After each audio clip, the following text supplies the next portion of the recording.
¿Existen los viajeros en el tiempo?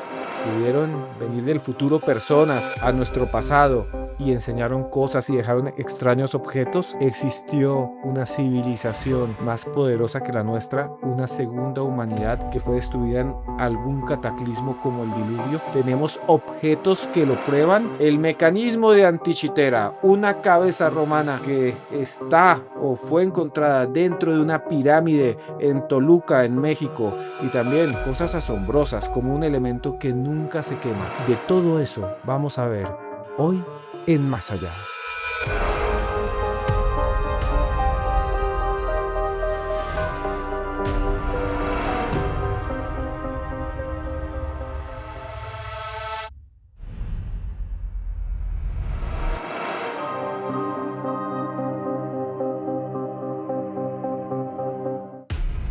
Lo que van a ver en los próximos minutos es asombroso. Los va a poner a pensar. ¿Existen los viajes en el tiempo? ¿Las personas pudieron llevar en algún momento al pasado de un futuro distante piezas de tecnología?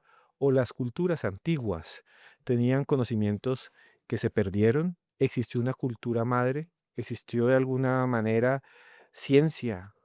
¿De alguna manera tenían una técnica que no conocemos nuestros antepasados y que hoy nos parece asombrosa? Lo que van a ver, los casos que van a ver a continuación, los van a poner a pensar en la consistencia de la misma realidad, del espacio y del tiempo. Vamos a hablar de los OPAR y lo vamos a hacer con dos personas que están aquí con nosotros, que saben muchísimo de estos casos, que me los enseñaron. Nada más y nada menos que el maestro Juan Jesús Vallejo. Juan Jesús, vamos a hablar de estos objetos, van a ser asombrosos. Tenemos fotografías, tenemos imágenes, los OPAR. Efectivamente, muy feliz de estar aquí otra vez en Más Allá. Y como tú dices, va a ser una especie de viaje en el tiempo, en el sentido de que hay objetos, ojo con esto, objetos que se pueden tocar, fotografiar. Estamos hablando de hechos, de cosas tangibles que están ahí, que desafían nuestra comprensión de la historia y del tiempo. Como si de repente hace miles de años y hasta millones de años hubiera restos tecnológicos de antiguos conocimientos que superan incluso los que tendríamos hoy en día. Y son muchos y están en museos y son cosas que de alguna manera van a hacer que ustedes piensen en que la historia que nos han contado tal vez tiene vacíos o tal vez no ha sido escrita de la manera en la cual realmente sucedió. Tal vez en el pasado tenían objetos de gran tecnología, portentosos, que hoy en día no podemos comprender. Y para hablar de esos objetos vamos a estar también aquí con Alejandro Bernal. Alejandro, gracias por estar en Más Allá. Gracias a ti, Esteban, por la invitación. Un placer estar aquí en Más Allá, hablando de uno de los misterios más interesantes, pruebas físicas de tecnologías que no corresponden al tiempo en el que fueron encontrados, algo que nos hace replantear la naturaleza de nuestra especie, viajeros interdimensionales, viajeros de otras partes del universo, lo vamos a estar examinando en este dossier. Y bueno, empecemos con el primer caso, que realmente para mí es asombroso, y son unas pequeñas estructuras, unas nanoestructuras. Cuando hablamos de nano es que es muy, muy pequeño, que ni siquiera se puede ver. Tuercas que parecen ser de computadores minúsculos, también tornillos, elementos asombrosos que se encontraron, que se fotografiaron nada más y nada menos que en Rusia, en el río Narada. Pero ¿qué fue lo que pasó ahí mientras ustedes ven las imágenes? En 1991, Esteban, unos buscadores de oro estaban haciendo un periplo cerca del río Narada y Balbanyu. Es una zona que es muy conocida en Rusia a la hora de conseguir metales preciosos, en específico oro.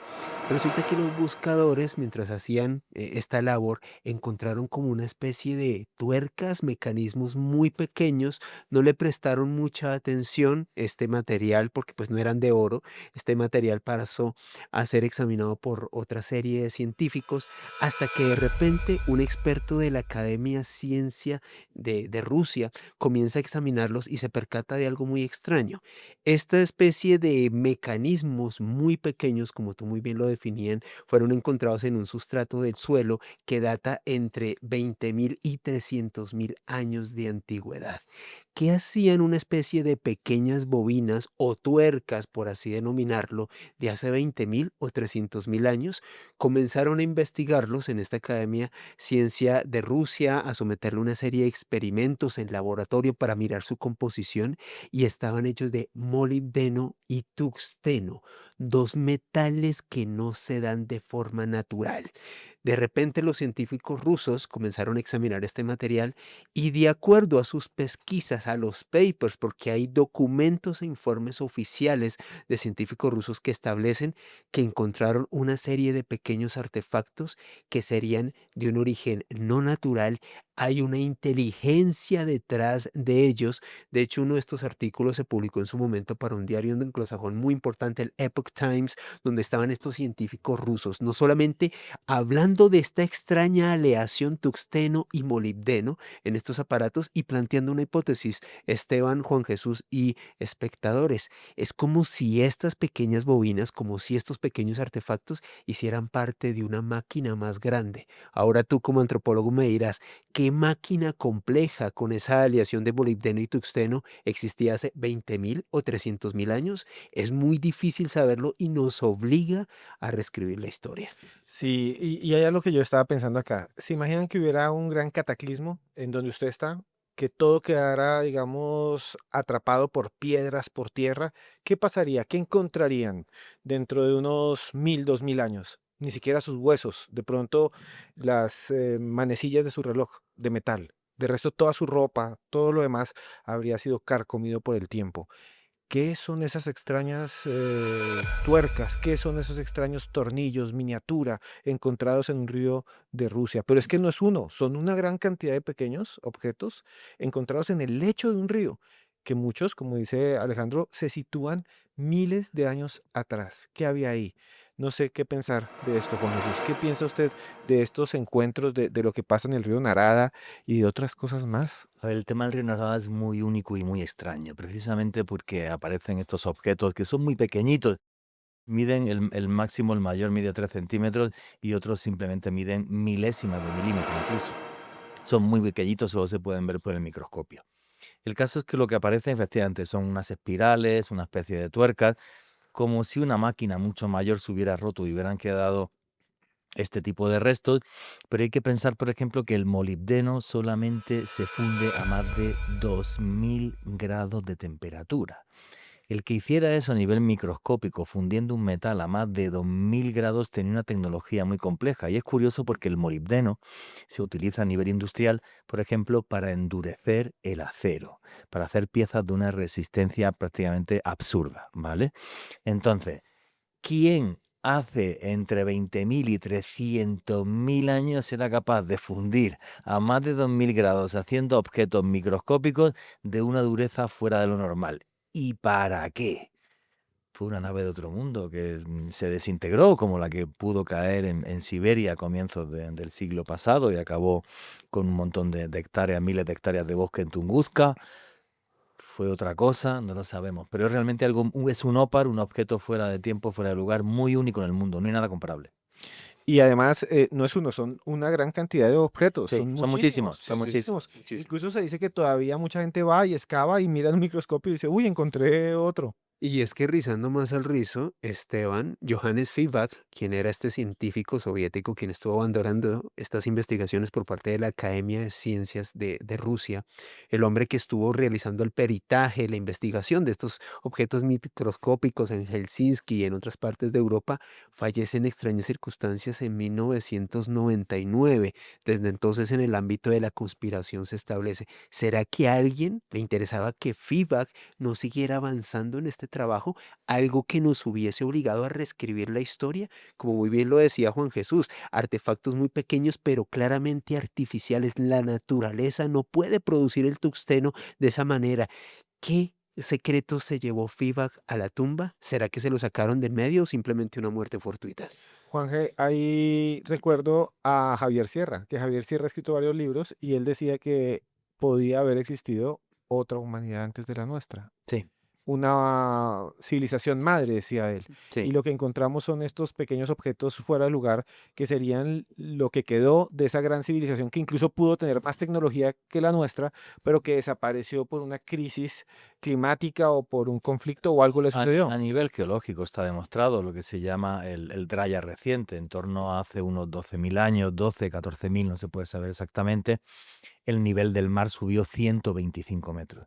Entonces sí, realmente fue un cataclismo que pudo terminar con civilizaciones enteras, sobre todo si estaban en islas o en la costa, que es el mito del que nos habla la Atlántida. O sea, la ciencia sí refrenda que esto pudo ser posible. ¿Es esto, en vez de restos tecnológicos de una nave de otro mundo, restos tecnológicos de una humanidad antes de esta humanidad? Pues es también una posibilidad que habría que tener muy en cuenta. Y sí, Juanje, es que es sorprendente porque en todas las culturas del mundo, vayan ustedes desde Asia a África, a lo profundo del Amazonas, y la nuestra, en todas se habla de que hubo un gran cataclismo que borró a una humanidad anterior.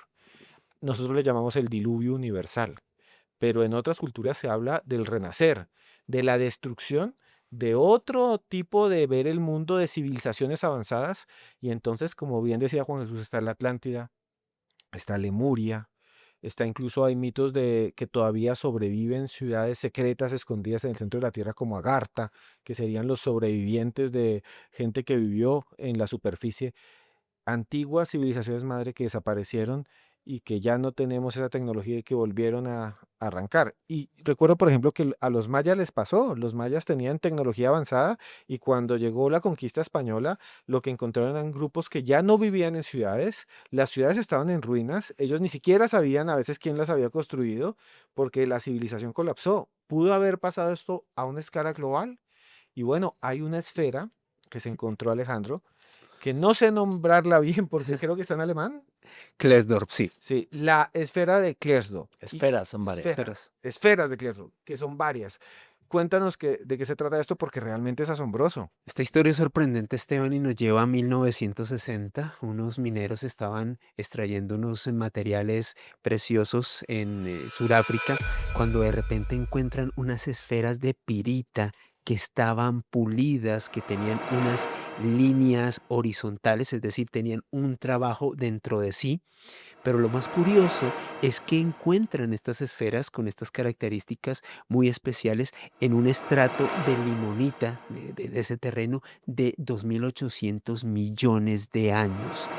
Es decir, ¿por qué estas esferas se encontraban en unos estratos tan antiquísimos y fueron encontrados en este caso por los mineros? Risto Weissehoff, quien era un experto, en este caso de Sudáfrica, quien se encargó de estudiar esta serie de esferas, por un lado, determinó que desde luego no eran una formación natural, esta pirita estaba manipulada, esta pirita estaba pulida y esta pirita presentaba una serie de anomalías electromagnéticas según las mediciones a las cuales Weissehoff y otra serie de investigadores la sometieron en el ambiente de laboratorio.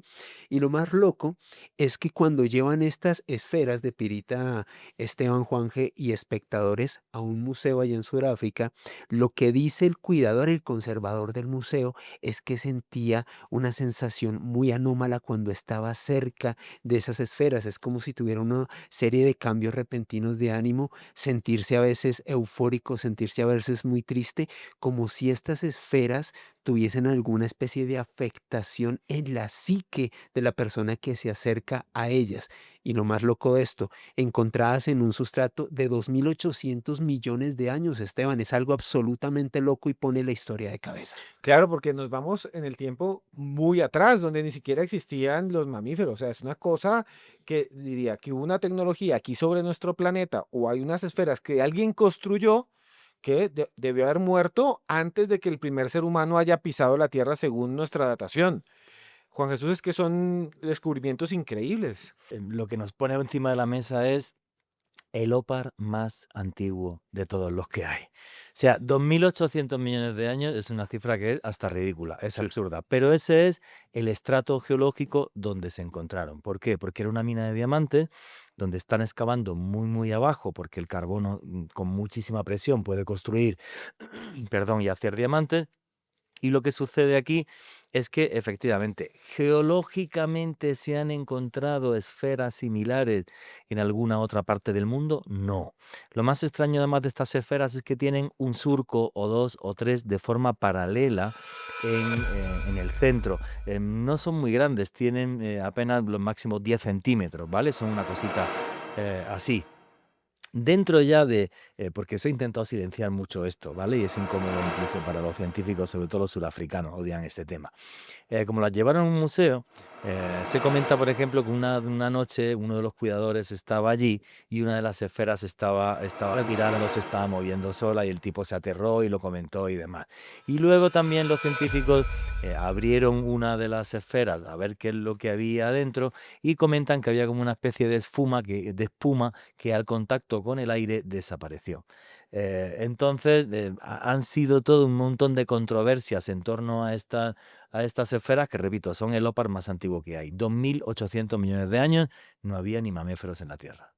Y eso sí es increíble porque estamos hablando de algo que se sale de toda escala temporal y lo que nos cuenta Juan Jesús es que intentaron manipularlas y de repente empezaban a salir líquidos, espuma. Como una espuma, que tenían como una espuma que al abrirse una de ellas se evaporó y no pudieron Y analizarla. hoy en día las tienen en un museo, ¿cierto? Todavía están en se Exactamente, pueden ir a Esteban. mirar, o sea, no es que estamos No las sé si tienen hay alguna que escondidas. está puesta, pero creo que son tan incómodas que no sé cuántas Hay, hay expuestas o no. hay algo muy particular y es la naturaleza de estas esferas de Klerksdorp, que nos plantearía o nos llevaría a una teoría muy importante sobre el surgimiento de la vida en la Tierra y sería la panspermia.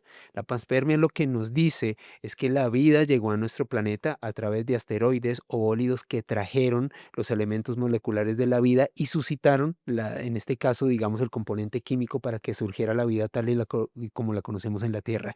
¿Será que las esferas de Klerksdorp eran una especie de semilla que algo o alguien dejó en nuestro planeta hace 2.800 millones de años y de lo cual surgieron las composiciones moleculares para que existiera la vida tal y como la conocemos?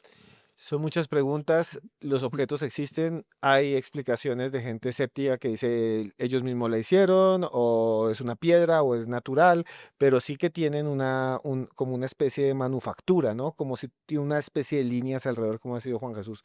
Pero sí hay un objeto que sí está en un museo, que nadie ha podido controvertir, que nadie puede decirnos, no, lo encontraron y se hizo porque hubo un temblor y quedó compactado. No, un objeto que realmente la ciencia afirma que es algo que todavía no entiende y que no debería estar ahí, es algo que se encontró en un naufragio, en un barco antiguo, en Grecia.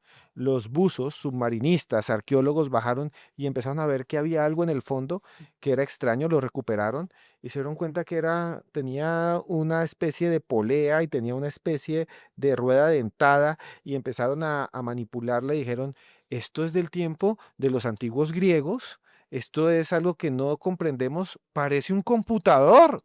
¿Qué harían ustedes si entre unas ruinas arqueológicas encuentran algo que no podría ser este mundo? Como una especie de celular arcaico, o sea, como un computador. Lo que dicen es que es un computador antiguo. Le llamamos, no nosotros, los arqueólogos. Fueron los arqueólogos y los antropólogos, colegas míos, que lo encontraron entre las ruinas de un naufragio antiguo griego, lo llaman el mecanismo de Antikythera. Ellos lo llaman así. Lo están viendo en imágenes y lo han intentado reconstruir y dicen, esto es un computador antiguo. Juan Jesús, es realmente asombroso porque es que no hay otro más. No se No. han encontrado otro. A ver, es muy extraño. Es a comienzos del siglo XX, unos buceadores que estaban buscando esponjas en las costas de la isla griega de Antiquitera encontraron dentro, digamos, de lo que serían los restos de un antiguo barco griego, esta máquina, que además no está completa, es un mecanismo que es parte de algo más grande. Ojo con esto, los que hayáis visto la película de Indiana Jones lo habéis visto, ¿vale? Que aparece y entonces buscan el otro trozo de máquina que falta y entonces resulta que puedes viajar en el tiempo, ¿no? Según Indiana Jones, que me encantó la película, por cierto. Entonces, bueno, pues estos pescadores encuentran este objeto. Luego se hacen con él los arqueólogos, aparecen además en esa zona muchísimos restos griegos, de máscaras y de mil cosas más de la época, o sea que mínimo debe de tener en torno a unos 2.500 años, y hay gente que dice que puede tener un poquito más. Y lo que se sabe es que son, para ser exacto, 27 ruedas con engranajes que están puestas en la máquina. Para muchos sería una máquina con la que se podrían hacer observaciones de la luna o de las estrellas, pero si uno ve un astrolabio, por ejemplo, medieval, no es tan complejo como la máquina antiquitera. O sea, yo lo de la explicación astronómica muy bonito y que puede medir los ciclos de la luna y tal, historia, pero los astrolabios medievales, que además muchos de ellos, los más espectaculares, están en España, del antiguo Al-Ándalus, no hay nada tan complejo como la máquina de antiquitera. Y además, que nos falta parte de la máquina, que es mucho más grande. ¿Para qué hicieron esto? Era un computador de cálculo, una especie de computador analógico de cálculo. Realmente con esto podían ver o seguir el movimiento de las estrellas, cosa que a mí se me hace extraño. Pero lo que sí tenemos claro es que en la antigüedad hubo una serie de tecnologías muy punteras de las que apenas a día de hoy no sabemos nada. O restos de antiguas civilizaciones tipo la Atlántida, de cuando existió una humanidad antes de la humanidad, o porque en la antigüedad hubo auténticos genios que fueron capaces de crear un conocimiento que quedaba entre muy pocas personas y luego al fallecer desaparecía, porque en Egipto tenemos algo similar. Hasta hace algo así como un siglo se pensó que Imhotep era una leyenda, que no existió, hasta que en la zona arqueológica de Zoser se encontró una figurilla donde aparecía el nombre de Imhotep, que resulta que, digamos, era el científico más avanzado de su época cuando el faraón Zoser. O sea, sí existió Imhotep, al que se llegó a hacer Dios de lo inteligente que era. Nos dejó más de 1000 fórmulas médicas hace muchos miles de años. Fue capaz de hacer la primera construcción en piedra con complejidad de historia, que sería la necrópolis de Sácara. O sea, un genio, y luego los egipcios no eran capaces de hacer pirámides ni de hacer absolutamente nada. A propósito, si ustedes quieren a Egipto a conocer las pirámides, la Esfinge, pues voy a ir con el que quiera ir. El que quiera ir. Aquí abajo le dejo un número que dice grupo de WhatsApp. Ahí se comunican, yo mismo les respondo y les digo cómo hacemos. Pero bueno, volviendo al mecanismo de antichitera. Es que hay algo que a mí me llama muchísimo la atención. Porque es que solo se encuentra una parte. Sí. O sea, el Sí. resto debe haber sido un aparato gigante. O por lo menos un aparato muy complejo. El problema es que no sabemos para qué era. No sabemos para qué era. Y además, se ha intentado buscar debajo del mar algo parecido en los textos incluso, Mm. en los textos que quedaron de los griegos, se ha intentado buscar y no se encuentra ni menciones. Es como si lo hubieran ocultado, como que esto era tan importante que lo guardaron y que lo escondieron. No sé qué piensa. Como si fuera una máquina secreta que tenían los griegos. Derek de Sola Price, quien es el científico que más ha estudiado este mecanismo antiquitera desde la década de los 70, es un hombre quien establece que su antigüedad podría datar del año 70 antes de Cristo. Estamos hablando casi un siglo antes de nuestra era. Y algo muy interesante sobre lo que decía Juan Hey y comentabas tú, Esteban, en los engranajes hay un número clave: 223. De acuerdo a los estudios de Derek de Sola Price y otros expertos, se necesitan 223 lunas tras un eclipse para que la Tierra y la Luna se alineen nuevamente y los eclipses nuevamente se produzcan de la misma forma. Un ciclo de 18 años y 11 meses exacto y matemáticamente probado, que los griegos ya conocían y que manifestaron en este mecanismo de anticitera. ¿Cómo tenían ese conocimiento para medir de manera tan exacta con ese número 223, que es súper importante dentro de los engranajes del mecanismo de anticitera? Y como también hablábamos con Juan, incluso detrás de cámaras, muy probablemente el gran computador de la antigüedad, un mecanismo del cual desconocemos cómo funcionaba, pero que tenía conocimientos muy profundos sobre los astros. El mecanismo de antichitera, todo un misterio que lo podemos ver, que está en museos, o sea, no es algo que lo tienen escondido. Puedes ir allá y lo puedes observar y que sigue siendo estudiado y que no sabemos para qué funciona, pero no se encuentra, vuelvo a decir, nada similar, nada parecido. Juanje, tú has viajado por el mundo. Voy a salirme un poquito del guión de los que teníamos, porque tú has viajado por el mundo y recuerdo que tú me hablabas de que habías estado en una zona muy cercana a Grecia alguna vez y había una roca gigante, la piedra de Baalbek, creo que se llama, Sí. que es una piedra que no debería estar ahí, digamos que tecnológicamente es muy difícil que la hayan movido, que es una piedra gigantesca. Eso es Líbano. En el Líbano, en Baalbek, en el Valle de la Bekaa, sí. Para mí es uno de los sopars más locos del mundo, por no decir el que más, porque la piedrecita pesa 2 millones con M de kilogramos. Entonces, ¿quién talló, cortó y movió una piedra de 2 millones de kilogramos hace miles de años? No sabemos, porque realmente, a ver, ahí justo al lado de la cantera hay 3 templos romanos. Uno de ellos, el templo que está dedicado a Júpiter Capitolino, tiene 3 piedras que llaman el Trilitum, que pesa cada una más de 750.000 kilos. Ojo que no están perfectamente puestas abajo en el suelo, sino que encima están elevadas. ¿Vale? Yo allí cuando estuve fotografiando, estuve investigando, hay un montón de piedras que pasan el 500.000 de kilos y además ni siquiera hay un estudio de georradar serio con el que podamos saber hasta dónde pueden llegar o no. O sea, que puede haber algunas piedras más grandes. Yo no he visto una cosa igual en mi vida. Por eso, y allí discutiendo con una arqueóloga, me decía, no, esto lo construyeron los romanos. Digo, muy sencillo, dime otra ruina romana donde veas piedras de este peso. Los romanos nunca construyeron así. Los romanos utilizaron una terraza de piedras que ya existía y encima pusieron el templo de Júpiter Capitolino. Lo que opino yo, muchísimos investigadores y hasta arqueólogos en el mundo, ¿vale? Entonces, aparte de esas piedras de 750.000 kilos, otras piedras de más de 500.000 de kilos, esta piedra en la cantera, que es una cosa muy loca, la llaman la Gran Piedra del Sur los árabes, pues está cortada de la cantera, la movieron y ahí la dejaron. Lo más loco es que, hablando con un buen amigo que estuvo allí hace unos años, los arqueólogos libaneses excavaron el entorno de la piedra de la gran roca del sur, ¿vale? De esta de 2 millones de kilogramos. Bueno, pues si te pones enfrente en la parte izquierda ha aparecido otra que debe de pesar otros 2 millones de kilogramos que ya estaba cortada para moverla justo debajo a la izquierda, sí. ¿Quién era capaz de mover 2 millones de kilogramos y hacer eso hace miles de años? Eso es una cosa muy loca. Los seres humanos no mueven esa cantidad de peso. Cuando yo investigué esto y escribí esto hace más de 20 años, solo había en Europa 3 grúas que podían mover la piedra. Solo 3 En grúas. toda Europa que podían mover la piedra. 2 millones de kilogramos, sí. Es Una que es locura. muchísimo. 2 millones de Sí, es kilogramos. una locura. Una locura. Y la puedes fotografiar, ver, yo hasta me subí encima, me hice una foto, pero ya no se puede subir uno y tal. O sea, sí, claro. Y bueno, hay historias como esas que son asombrosas, pero ahí nos damos cuenta que tal vez hay elementos, objetos que parecen estar fuera de su tiempo. Y uno de esos es una huella, la están viendo en esta fotografía. Esa huella que usted está observando en este momento no debería estar ahí. Y tiene un montón de debates alrededor, y es la huella de Meister. ¿Qué es la huella de Meister, Alejandro?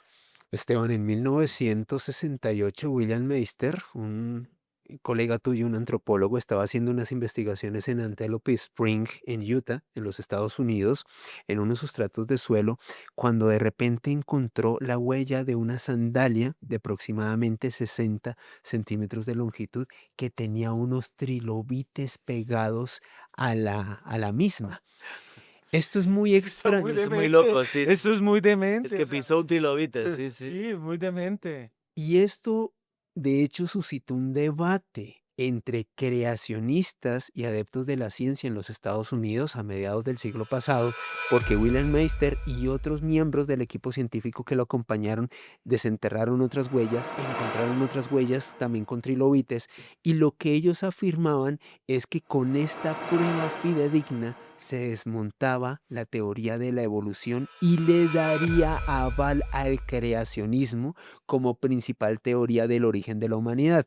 Desde luego esto suscitó un debate científico, un debate filosófico en los Estados Unidos.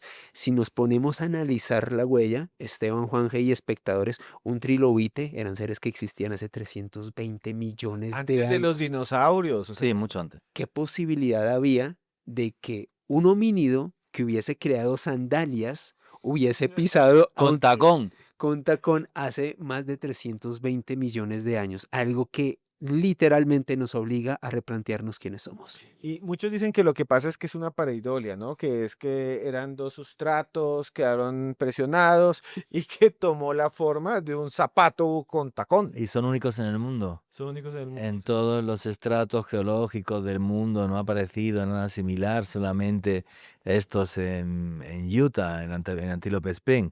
Es muy raro, ¿vale? Porque a la naturaleza además las formas geométricas no le gustan y esto es como muy perfecto. Entonces, el por qué está eso ahí, además pisando un trilobite, pues eso es muy extraño. ¿Es que los seres humanos tenemos más de 300 millones de años? ¿O seres de otro mundo llegaron hasta aquí, por ejemplo, y dejaron su huella? Hay mil posibilidades. O en el futuro se puede viajar en el tiempo y alguien dijo, voy a pasearme por la prehistoria y entonces pisó un trilobite y dijo, no voy a dejar huella y quedó fosilizada. No lo sé. Porque tiene tacón. Sí, Incluso tenían se- tacones, se han tenían tacones. calculado- incluso se han calculado el tamaño del pie, como que es talla 43, una Sí, sí, vaina así, aproximadamente. más o Y un menos. detalle particular también dentro de la historia, el calzado lo comenzó a utilizar la humanidad hasta hace 25.000 años, o los prototipos de lo que es calzado, pero no corresponde a la datación del trilobite o esta figura. Y como dice Juan Jesús, la naturaleza no es tan errática como para generar ese tipo de figuras de forma aleatoria. Yo al menos viendo la huella, y creo que la están viendo en este momento los espectadores, claramente, si no es un trilobite, es algo que se parece muchísimo a uno de estos animales. Bueno, y como esos hay muchas cosas más. Hay cosas que son realmente asombrosas. Algunas y son completamente falsas. Hubo un tiempo en que alguien inventó que en Inglaterra había una serie de huesos que demostraban que los seres humanos no habían evolucionado en África, sino en Inglaterra. Le llaman el hombre de Piltdown. No, y es falso, sí. Y es falso. Y, Es y- y falso. fue un mismo antropólogo, un mismo arqueólogo que lo sembró para decir, no, la humanidad vino de Inglaterra. O sea, como decir, fuimos los primeros, pero pues cogió unos huesos de gorila y los limó. No se Sí. puede, y lo hizo un profesor universitario en su momento, un investigador. Eso sí fue una bestialidad. Y existe otra gente que publica fotos de que encontraron un reloj antiguo en una caverna llena de huesos de dinosaurios, o sea, o de huesos de mamut, cosas que no son reales.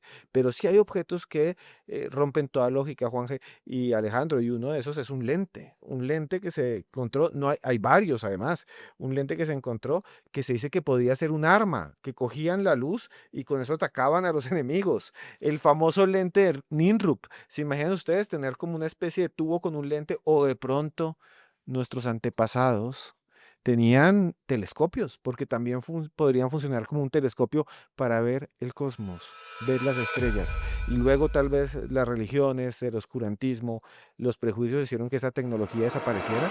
El lente Ninrup, ¿de qué se trata este lente? ¿Lo están viendo en imágenes, Alejo? ¿Y qué pensar de ese lente? Pues particularmente Esteban, 1850, John Layard, un investigador, estaba haciendo una serie de pesquisas en el Palacio Asirio de Nimrud en Irak. Se encuentra esta especie de lente muy particular que tendría 3.000 años de antigüedad. Desde luego, desde ese entonces, y ya cuando lo llevaron al Museo Británico, comienzan a investigar, a formular hipótesis sobre por qué se encontró un lente de estas características, 3.000 años de antigüedad, precisamente en Nimrud, en este palacio asirio de Irak. Y uno de los científicos que más se ha mojado, como dicen en España, Giovanni Pettinetto, un curador del Museo Británico, tiene una hipótesis muy interesante. Él afirma que es como si fuera un prototelescopio, un artefacto que se utilizó en el pasado para examinar los astros, para poder mirarlos, para poder hacer cálculos precisos sobre ellos. Y esto es bastante particular, un telescopio hace 3.000 años, algo que nos haría replantear mucho el conocimiento y cómo la ciencia se desarrolló en la antigüedad. No obstante, hay otros también dentro del Museo Británico que plantean esa posibilidad que tú dices. ¿Será que el lente de Nimrud se utilizó como un arma de guerra, algo para almacenar, en este caso, el reflejo del sol, poderlo enfocar hacia una tropa enemiga y en este caso como una especie de rayo, o suscitar una combustión para repelerlos, el lente del Nimrod, uno de los OPARs más impresionantes de la historia. Y es que aquí recuerdo a Tesla que quería hacer el rayo de la muerte. Sí. Estuvo obsesionado con que podía tener un rayo y se lo lanzaba a un montón de gente. El rayo exterminador le llamaban muchos. Pero bueno, el rayo de la muerte sería realmente un pulso Un electromagnético pulso. que lo que haría es que los aviones dejaran de funcionar. No es tan loco y menos de la mente de Nikola Tesla, que es el hombre más brillante del siglo XX, que eso podríamos hacer otro podcast, porque es un tipo que decía que hablaba con los extraterrestres, entre otras cosas, a través de un aparato que era el telescopio. Pero él cambió el mundo, inventó la radio y los tubos de neón, él visualizó esto, que un día tendríamos un celular, que yo podría enviar una foto a través del celular, o sea, era un total y absoluto genio, ¿vale? Es que el tema de los óparas es muy complicado, porque tenemos ópar antiguos, pero ojo, tenemos ópar modernos. ¿Tú no crees que a lo mejor la CIA y el FBI, que son los que entraron en la habitación de Tesla después de muerto en Mm. su hotel y se llevaron todos los documentos que dicen que han devuelto? Yo no me lo creo. No había desarrollo del prototipo, por ejemplo, del rayo de la muerte. Y es que es sorprendente porque estos objetos de los que estamos hablando parecen estar fuera de toda lógica. Se encuentran, se pueden tocar, se pueden manipular, pero realmente no hay otro igual, como con este lente. Se han encontrado varios lentes, pero de alguna manera, pues no solo uno, se han encontrado varios de estos lentes, pero de alguna manera son objetos casi únicos, como el de Antichitera, que hablamos, el artefacto de Antichitera. Y hay otro objeto que me parece increíble, que es la copa de Licurgo, que es una copa del siglo IV que está en el Museo Británico. Esa sí está exhibida, no sé si en este momento, pero en mucho tiempo duró exhibida en las vitrinas. Y esa copa tiene un vidrio que es realmente sorprendente porque si tú la iluminas por atrás es de cristal, es hecho como de cristales, se ve de un color, se ve color verde, pero si la iluminas de frente toma un color rojo y se hizo en el siglo IV. Muchos hablan de que ese vidrio, Juanje, tenía de alguna manera rastros de que pudo haberse hecho por un momento radioactivo, incluso una explosión nuclear. Bueno, eso es muy curioso. La copa de Licurgo, que está exhibida y es uno de los ópar más famosos, es vidrio romano, si no cabe duda. Pero el tema es que no hay ningún vidrio romano parecido a este. ¿Por qué? Porque hubo algunos tipos de arena que se utilizaron para hacer la copa de Licurgo, ese vidrio, que son tan finos que dicen que por eso se tuvo que utilizar algún tipo de nanotecnología. El tema es muy chistoso porque no solamente según cómo la veas cambia de color por ese polvo tan fino, por esa especie de nanopolvo que tiene, sino que además si yo le echara algún líquido cambiaría otra vez más de color. O sea, verías el líquido donde está el líquido de un color y lo que no está en el líquido de otro color radicalmente distinto. O sea, es una copa única en el mundo que ni siquiera a día de hoy alguien ha hecho un vidrio así, es de vidrio romano. Y está claro que el que hizo esa copa tuvo que hacer muchas otras copas y tener una tecnología increíble para hacer un vidrio radicalmente distinto. Es un tema que me parece fascinante. Me encantaría tomarme un gin tonic en la copa de Licurgo a ver de qué color lo veo. O sea, Sí, no, y además es lo que dicen, o sea, diferentes tipos de luz, o sea, de acuerdo a uno lo vea, sí, tiene tú lo puedes ver verde allá y yo lo puedo ver rojo. sí, correcto. O sea, sin mover la copa, Sí. simplemente por donde estamos se vería radicalmente distinto el color, sí. Y es sorprendente, es un objeto que ni siquiera en el siglo XIX, en el No, ni siglo ahora, XVIII, nadie lo hace. no, es increíble, y está ahí. Es muy difícil de replicar, Esteban, y en las últimas investigaciones se ha establecido que esta copa de Licurgo tiene nanopartículas de oro y plata. Estamos hablando que algún gran artesano en la época romana tenía el conocimiento para incrustar estas nanopartículas en esta copa y darle este elemento muy particular. El tema es quién era ese orfebre, por qué ese conocimiento se perdió y por qué no se ha podido replicar en todos estos ¿Y siglos. por qué no hay más? O Exacto. sea, ¿por qué no hay Ujú. diferentes copas? Si era algo que se usaba común, que se utilizaba en común, o fue un tipo que era único y hizo esto, o fue una copa que se hizo especial, o se perdió ese conocimiento para siempre y solo nos quedó una, las demás se rompieron o algo así. Pero tuvo que haber hecho muchas más cosas. Claro, Está claro. Y era un objeto de lujo, además. sí, además es una copa que era no para cualquiera, o No, sea, no para un pastor, no era una copa para alguien de jerarquía, o sea, sí. alguien que tuviera. Pero Juanje, vamos a hacer un salto temporal grandísimo, porque estábamos hablando de la copa de Licurgo, que me encanta, que mucha gente dice que incluso ese vidrio se fundió por una especie de explosión nuclear, dicen algunas personas, cosa que no creo, pero sí es sorprendente. Pero tú sí conoces un objeto, un OPAR de hace años, incluso que está grabado, que es el Starlight. Sí, el Starlight es una historia chistosísima, ¿no? Que te das cuenta que esto que hablábamos de los conocimientos ocultos o perdidos, porque yo te he hablado antes de Nikola Tesla, que obvio estamos hablando de la mente más brillante del siglo XX. No sé si conoces la anécdota que cuando le preguntaron a Albert Einstein y le dijeron, ¿qué se siente siendo la persona más inteligente del siglo XX? Einstein respondió, señor, usted tenía que haber conocido a Nikola Tesla, ¿vale? Dijo Einstein, o sea, como era más inteligente que yo. El tema es que alguien con una genialidad puede crear una tecnología o algo único que luego desaparezca. Lo que pasa es que el tema de Starlight está documentado, está filmado en vídeo, está grabado y se hicieron pruebas. Es algo único. Porque yo te digo a ti, Maurice Ward, un tipo que era peluquero. Ojo con esto, que ni era ni licenciado en química, ni tenía ningún tipo de ingeniería, ni nada. Era simplemente aficionado a la química.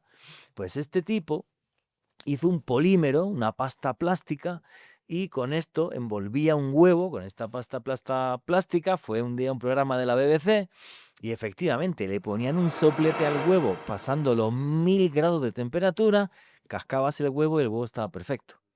Ni se había enterado. Bueno, pues este programa de la BBC y este personaje, claro, con ese tipo de tecnología le pareció curioso a diferentes empresas como Jumbo, por ejemplo, la NASA. Y entonces, pues dijeron los de Jumbo, vale, pues Jumbo creo que fue Boeing. Dijeron, bueno, perfecto, pero te ponemos en un laboratorio y lo controlamos todos nosotros, vaya que esto sea un truco de magia. Pues allí fue el peluquero con su Starlight, le dejó el polímero allí, lo puso en una pared, más de 5000 grados. Eso aguantaba el calor de una bomba atómica y atrás el metal no se calentaba ni 0,0001 grado. Una cosa increíble. Entonces, claro, los de Boeing se quedaron como locos, tanto para los motores como para aplicaciones militares. Bueno, le ofrecieron barbaridades de dinero. Nunca vendió el secreto del Starlight, porque el tipo lo que dijo es, quiero el 51% de la explotación comercial de por vida, y nadie lo firmó. Pero es que el tema es tan absurdo, ¿vale? Que cuando la NASA también se preocupa, habla con los de Boeing, lo investigan, van, le demuestra también a la gente de la NASA que no había truco ninguno, que el tipo había creado este polímero, tampoco se lo vendió.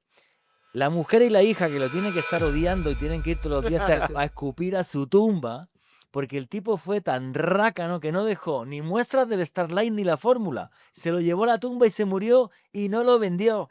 Y esto está filmado, documentado. O sea, es la cosa más loca del mundo. Maurice Ward, un peluquero.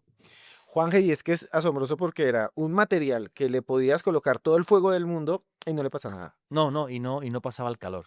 Lo más increíble es que yo ponía Starlight aquí, imagínate en el celular, le metía esto 5000 grados y el celular está perfecto y no se altera, ni se quema, ni se calienta.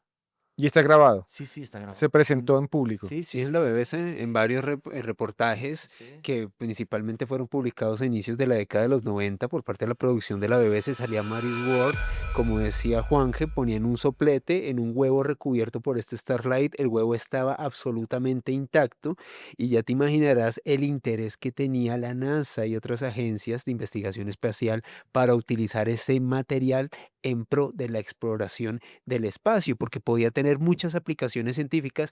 No obstante, Maurice Ward no quiso llegar nunca a un acuerdo sobre la cesión de los derechos y lo peor es lo que dice Juan G, ni siquiera le dejó la fórmula a sus familiares ni a personas cercanas. Nada, una mujer y una hija, tenía solamente su mujer y su hija. Es un tema súper loco, ¿ok? Imagínate para la NASA que tú puedas recubrir un motor con Starlight y aunque eso esté a 1000 grados, tú estás al lado y puedes estar perfecto. Entonces, claro, era una cosa tremenda. En aplicaciones militares, imagínate, por ejemplo, envolver un tanque o cualquier cosa con Starlight. Por mucha temperatura que le des, los de dentro no les pasa absolutamente nada. Pues el tipo se murió y se lo llevó a la tumba. No dejó ni una muestra, nada. Nada, ni una muestra. Nada. Pero algo quedará en algún... en un- Nada, ni un carajo, nada. Eso me recuerda, no es un OPAR, de pronto nos salimos un poco del tema, pero recuerdo que en Inglaterra, en Newport, un señor que se llamaba James Howells fue de los pioneros de las criptomonedas. Pueden ver la foto de él en este momento. Y él compró unos Bitcoin que no valían nada, pero a él le encantaban las criptomonedas y los guardó en un disco duro especial y los dejó un día encima de la mesa y la novia llegó y dijo, ah, esto es basura y la botó. No. y está en un basurero en Inglaterra. Como un ópalo lo encontrarán después en el futuro, pero se cree que vale más de 780.000 millones de dólares. Una cosa así, 780 millones de dólares o más, miles de millones de dólares, porque las criptomonedas, los bitcoins están metidos en ese disco duro que está perdido en un basurero. Incluso el gobierno de Inglaterra, el gobierno de esa ciudad está pensando en abrir una licitación para excavar a ver si lo encuentran y darle una parte Tú a sabes que esta. el 40% de los bitcoins originales están perdidos. El 40%. Estamos hablando de miles y miles y miles de millones de dólares. Porque la gente los compraba, $10. Y lo que eran $10 hace 25 o 30 años, cuando salió esto, ahora son 10 millones de dólares. Claro, Eh, perfectamente. Sí. Es sorprendente. Pero Juanje, saliendo de los Bitcoin, que sería buenísimo que un día uno se encontrara uno de esos, ¿se imagina? Bueno, yo sería feliz. Adiós. O sea, si tiene un Bitcoin, regáleme un Bitcoin. Pero no hablemos de eso. Ya, Lo llevamos a Egipto. A... vamos todos y compramos una pirámide. Compramos una pirámide y enterramos allá a alguien para ver si se... No, mentira, no. Construyamos una pirámide nueva, moderna, gigante, de oro por los Bitcoin. Pero bueno, hay algo que se encontró también debajo de una pirámide. Se encontró debajo de una pirámide en una excavación en 1933, en Toluca. En Toluca hay una área arqueológica, hay muchas áreas arqueológicas en Toluca, y en una de esas un grupo de arqueólogos, que ya nos va a contar Alejandro con detalles, encontró entre un ajuar funerario, un ajuar, para explicar rápidamente, es los objetos que se colocan al lado de una persona muy importante. Entonces se coloca oro, un vasito, un penacho, cosas que son importantes. Entonces, claro, fallece una persona, un noble, y lo entierran pues con sus objetos más queridos, el ajuar funerario. Y entre el ajuar funerario de un antiguo noble de Toluca prehispánico se encontró una cabeza de un ser, de un antropomorfa, una cabeza humana con barba. Tenía una barba, tiene barba, la están viendo. Tiene una barba así larga. ¿Saben qué es lo extraño? No hay ninguna igual en todo el nuevo mundo. Le empezaron a investigar los arqueólogos y encontraron que esa cabeza es igual a las esculturas romanas. Es más, esa cabeza es registrada ya como una cabeza, una pieza arqueológica romana. Pero ¿qué hacía en el Valle de Toluca una cabeza romana? Varias opciones. O los romanos vinieron a América antes de los españoles, o una expedición de otro pueblo como los asirios que tenían barcos, los fenicios, perdón, los fenicios, no los asirios, los fenicios que tenían barcos, que eran capaces de comerciar, tal vez llegaron a América, una expedición y traían una de esas cabezas, o algo pasó, algo extraño, no debería estar ahí.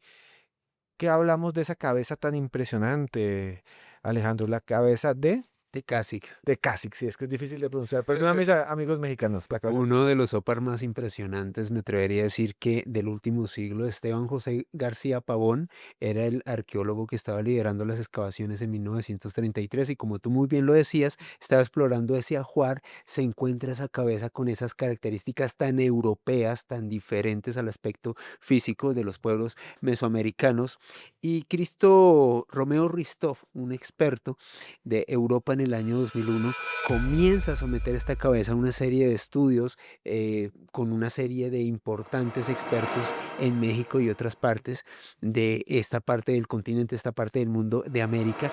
Y lo que dice Romeo Ristov es que esta cabeza de Tecásic correspondería cronológicamente a un periodo comprendido entre el siglo II y III después de Cristo. Un momento en el cual, al menos de acuerdo a los libros de historia, no habría una civilización, al menos muy compleja en esta parte del mundo y que abre la hipótesis y esa teoría que tú planteabas. ¿Será que un pueblo muy antiguo como los fenicios puede hacer un periplo a esta zona de Mesoamérica, comerciar con los pobladores de esta parte del mundo y entregarles esa cabeza muy exótica con rasgos muy europeos? Claramente no había aborígenes precolombinos que tuviesen una barba tan prominente, muy similar a las cabezas romanas de hace siglos.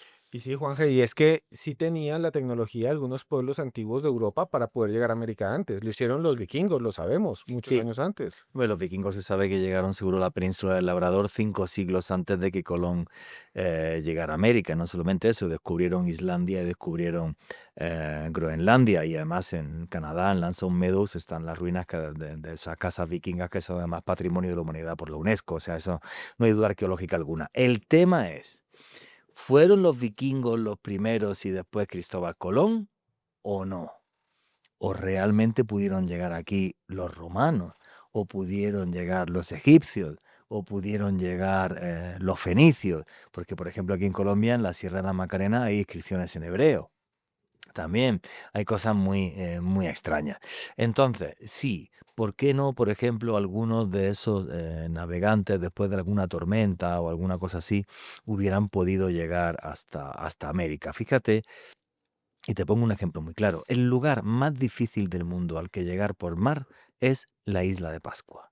Está a 2.300 kilómetros de las Islas Marquesas y a más de 3.000 kilómetros de las costas americanas. En todo ese radio no hay nada. No hay nada que te empuje a poder llegar allí. Y cuando llegó Rowan en 1722, no había una etnia. Había dos etnias distintas que se comieron y se mataron las unos con los otros.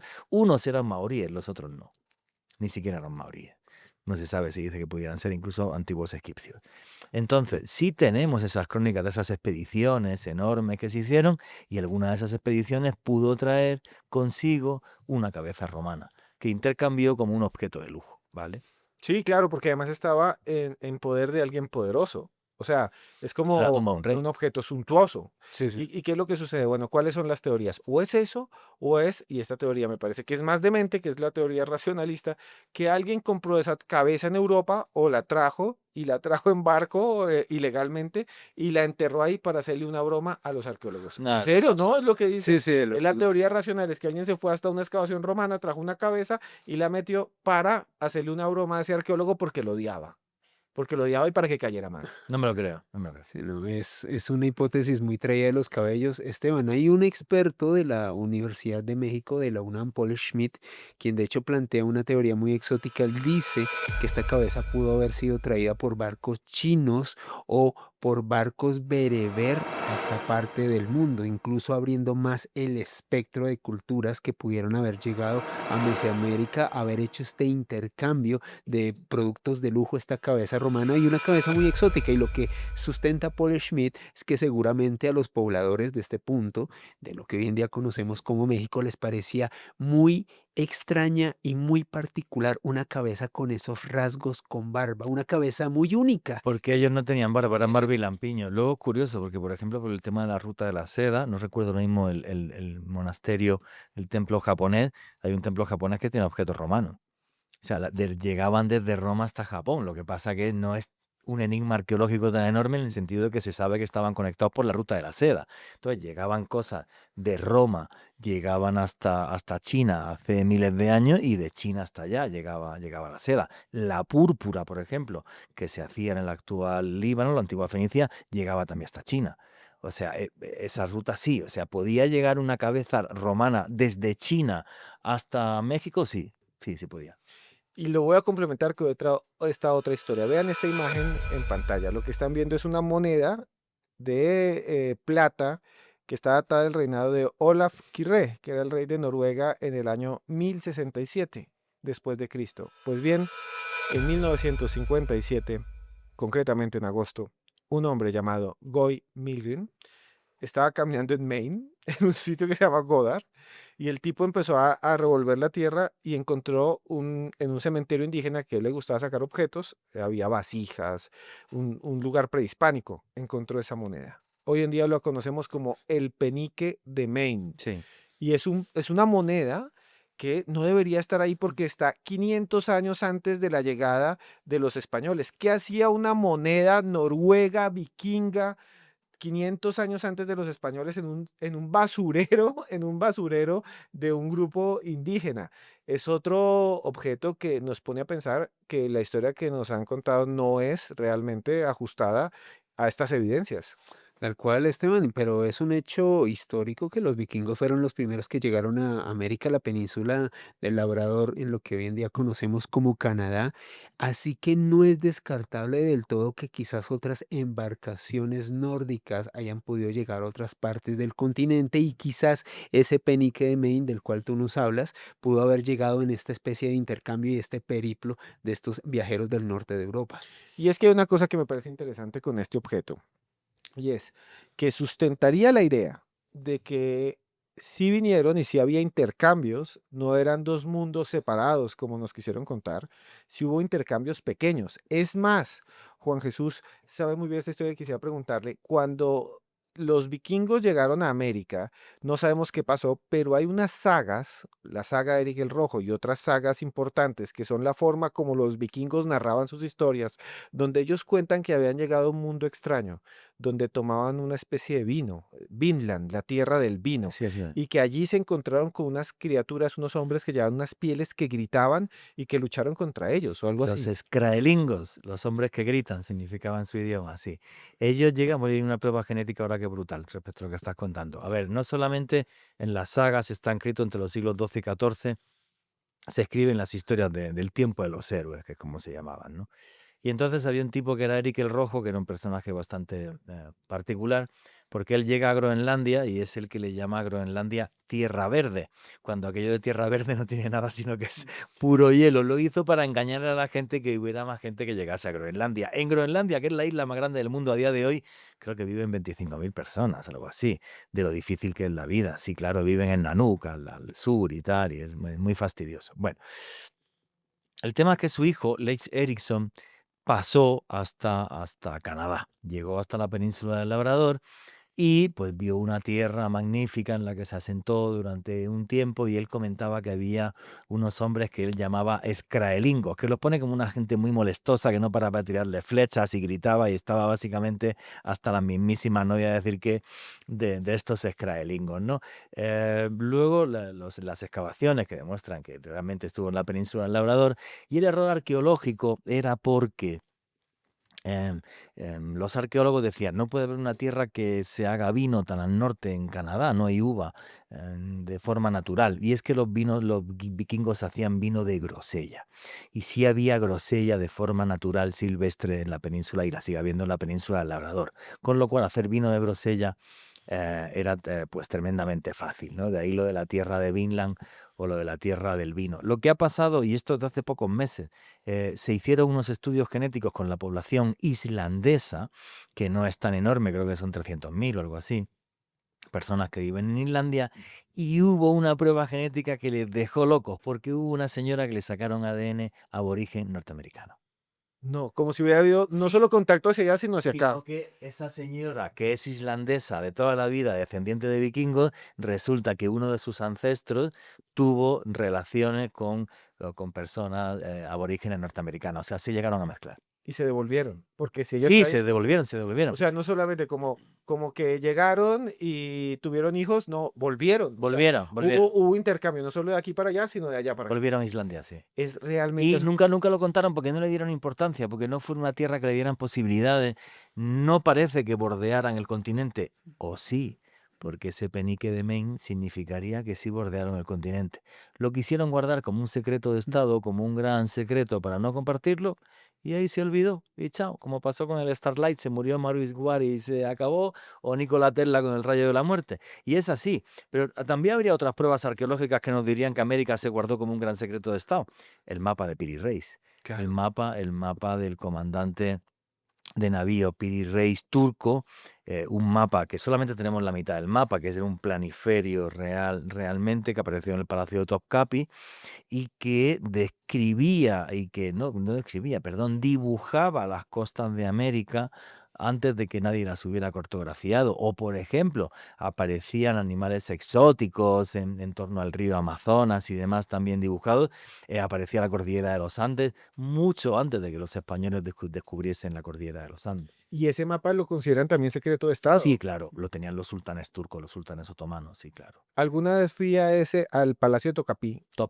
Topkapi en Turquía, en Estambul, y recuerdo que cuando entré había por todos lados imágenes de ese mapa, como si fuera la pieza más importante. Sí, lo que pasa es que no lo tienen exhibido, no lo puedes ver. A mí me regalaron incluso un escáner del mapa y demás, pero bueno, sí sería que como que se guardó como un secreto de Estado. Y estamos llegando ya al final de este podcast. Es realmente asombroso lo que hemos visto. Hay objetos que parecen que no eran de ese tiempo, del tiempo arqueológico, del tiempo cronológico, como la huella que vieron ustedes, o objetos de alguna manera que demostrarían, como el mecanismo antichitera, que hubo otra humanidad, con una tecnología más avanzada en el pasado, de la cual solo encontramos huellas, como esos pequeños objetos del río Narada en Rusia.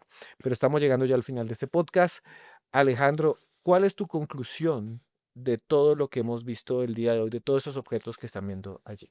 Claramente, Esteban, hay muchos hallazgos que nos obligan a replantearnos la historia y muchos descubrimientos que muy seguramente haremos con la tecnología del siglo XXI que nos obliguen a replantear muchos aspectos sobre la humanidad, quizás los vestigios de una edad de oro en el pasado, una humanidad antes de la humanidad tal y como la conocemos. A mí me parece un tema fascinante que nos obliga a replantearnos muchas cosas.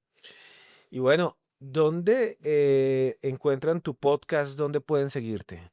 Esteban, me pueden seguir en redes sociales, en Instagram y TikTok, en @alebernalpress con doble S. Y tengo un canal de YouTube que se llama Mandrágora Misterios, donde publico muchos dossiers sobre toda la actualidad del fenómeno OVNI, OPARS, también objetos perdidos en el tiempo, conspiración y todo el gran mundo del misterio. Juanje, gracias por estar aquí y les quiero decir a todos ustedes que si hay un lugar que es misterioso es el sudeste de Asia. Allá en Camboya están tal vez los últimos misterios de las grandes ciudades y templos arqueológicos como Angkor Wat y muchos más.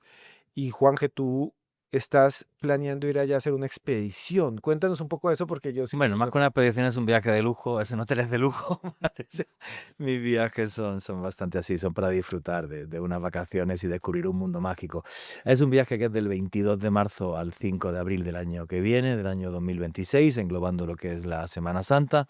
Viaje de 15 días, 14 noches, descubriendo, bueno, pues el sudeste asiático, sus maravillas, sus misterios.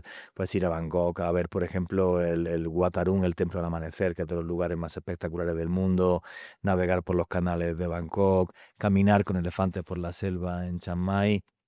O luego ir también, terminar el viaje en Siem Reap, en Camboya, viendo los templos de Angkor Wat, el complejo de templos más grande del mundo. Angkor Wat es el templo en metros cuadrados más grande del mundo. Y además no solamente para hablar de budismo y ver lugares cargados de una energía mística y mágica fabulosa, sino que además los templos de Angkor Wat reflejan las estrellas de la constelación del dragón sobre la faz de la Tierra, y es algo que nos conecta con las estrellas. Es una experiencia que espero que los que se quieran apuntar disfruten, y la información está en la página web www.viajesjuanjesusvallejo.com. Entran ahí y ven la información del viaje, un WhatsApp, y ahí escriben y ya. Aquí abajo les vamos a dejar en la descripción la página de Juanje. Ahí la pueden encontrar, toda la información. Juanje, muchas gracias por estar aquí. Gracias a ti, amigo. Y bueno, a todos ustedes, gracias por haber estado en este programa. Tratamos de mostrar estos objetos que parecen venir de otro lugar o que parecen no estar de acuerdo a su tiempo. El mundo está lleno de misterios, el mundo está lleno de enigmas. Uno de los grandes enigmas es por qué estamos aquí, por qué estamos los seres humanos aquí. Y un gran enigma también es cómo eran nuestros antepasados. ¿Qué tal que nuestros antepasados no eran esos seres primitivos que se nos han enseñado, que estaban allí cazando mamuts, cazando animales, sino que tal vez tuvieron una sociedad avanzada que desapareció por alguna razón en el pasado? ¿Qué tal si los mitos de la Atlántida, los mitos de Lemuria y los mitos de las antiguas ciudades de oro son una realidad? No lo sé. Al final usted decide en qué creer. Y recuerde que por más lejos que andemos, siempre habrá un más allá. Hasta pronto.